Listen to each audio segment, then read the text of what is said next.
आगामी सणांच्या पार्श्वभूमीवर इगतपुरी शहरात पोलिसांचं सशस्त्र संचलन करण्यात आलं। सशस्त्र संचलनात इगतपुरी पोलीस ठाणे, घोटी पोलीस ठाणे, वाडीवरे पोलीस ठाणे, रॅपिड ॲक्शन फोर्स, होमगार्ड यांचा समावेश होता।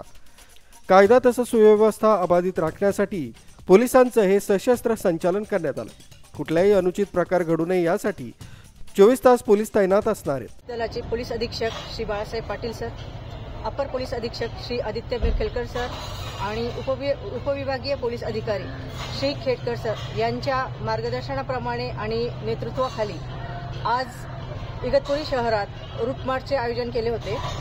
आगामी सण उत्सव म्हणजे गणेशोत्सव आहे, दहीहंडी आहे, गौरी गणपती आहे, यासारखे सण उत्सव या काळात कायदा आणि सुव्यवस्था अबाधित राखण्यासाठी आपण हे शक्ती प्रदर्शन केलेलं आहे।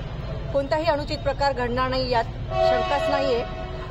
यासाठी या रूट मार्चसाठी स्थानिक पोलीस स्टेशनचे 3 अधिकारी आणि वाडीवरे, घोटी, इगतपुरी येथील 30 अंमलदार हजर होते।